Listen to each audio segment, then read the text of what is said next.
Quando a Associação para a Igualdade Parental me convidou para estar aqui na mesa e dizer algumas palavras, para ter alguns minutos para falar convosco, levantou-se também uma inquietação, que era o que é que eu ouvia dizer. Porque, efetivamente, a verdade é que vocês não estão aqui para me ouvir a mim, estão aqui para ouvir o Dr. Jürgen Rudolph. E também, ao mesmo tempo, o que é que eu poderia dizer mais do que aquilo que já disse num texto que foi, penso que subejamente divulgado, a propósito do modelo que hoje vocês vêm aqui conhecer. Portanto, pensei, efetivamente, em fazer uma abordagem completamente diferente relativamente a esta questão dos conflitos parentais e fazer também um desafio.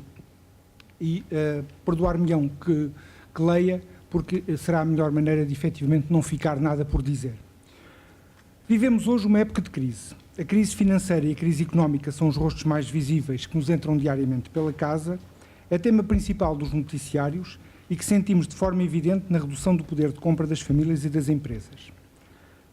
Hoje, por exemplo, das notícias mais faladas, é a crise e a eventualidade de pedir ajuda externa. Mas é também uma época de crise de valores e de ideias.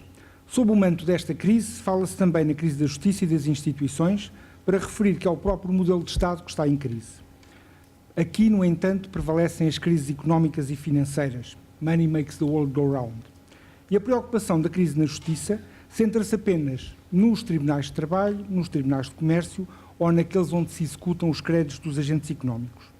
Numa época de crise, como é aquela que vivemos, os tribunais de família e menores e as questões que aqui se decidem são esquecidas ou desconsideradas porque nós não influenciamos as decisões de quem faz o rating dos países ou das empresas.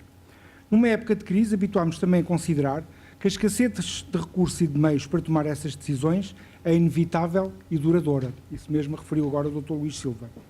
Concordarão comigo que, em algumas situações, este modelo de resolução dos conflitos parentais que temos não serve. E não serve porque muitas vezes, demasiadas vezes, não cumpre o seu principal objetivo de garantir que, em situações de dissociação familiar, o superior interesse da criança passe pela manutenção dos contactos pessoais com ambos os progenitores e com a promoção de condições que lhe garantam um bom desenvolvimento físico, mental, espiritual, moral e social. Em linhas genéricas, aquilo que nós chamamos o superior interesse da criança. Mas também é aqui a crise de valores e de ideias que impede a mudança deste modelo. Tenho por certo que as questões que se decidem nos tribunais de família e menores são tanto ou mais importantes para a resolução destas crises que nos assolam que aquelas que se decidem noutras jurisdições. E porquê? Porque, sendo a família o principal aspecto central na vida das pessoas e a sua principal esfera de investimento pessoal, é razoável presumir que indivíduos mais felizes nas suas relações familiares serão trabalhadores ou empregados mais motivados.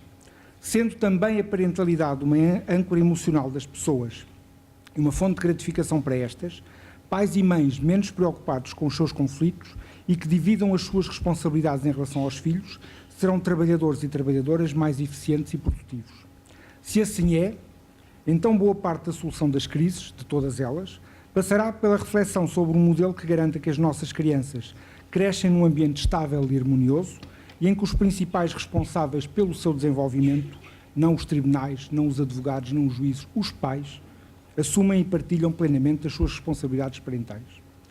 A devolver, efetivamente, a palavra aos pais. Ao Estado e aos tribunais caberá apenas direcioná-los nessa assunção de responsabilidades. É efetivamente isto que se visa procurar.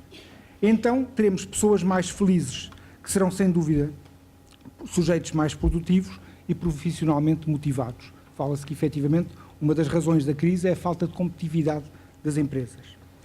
Isto não implica que seja a justiça a compadecer-se com esses ciclos de produção. Despachar processos de qualquer maneira para satisfazer índices de produtividade é denegar justiça a quem a pede, pois o processo não é um conjunto de papéis que serve para embordar o cidadão. A produtividade é o rendimento de uma unidade produtiva em relação aos custos de produção. Os tribunais não são unidades de produção, não são fábricas de processos. E as decisões sobre os afetos e as pessoas não são peças de uma engrenagem que se monta e desmonta de acordo com as conveniências económicas.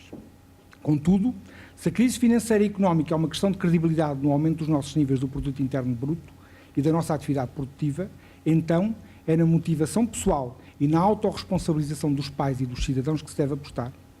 Também, por outro lado, se a questão da escassez dos recursos e dos meios é uma evidência, a resolução dos conflitos parentais, através de modelos que reforcem esta responsabilidade parental, vai exigir o uso de menos recursos e, consequentemente, menor dispêndio de meios por parte da comunidade. É também por isso que a crise de valores e de ideias não nos pode impedir de alterar o modelo de resolução dos conflitos parentais. É por isso que aqui estamos hoje, para ouvir e refletir sobre ideias e soluções para essa mudança. Muito obrigado pela vossa atenção.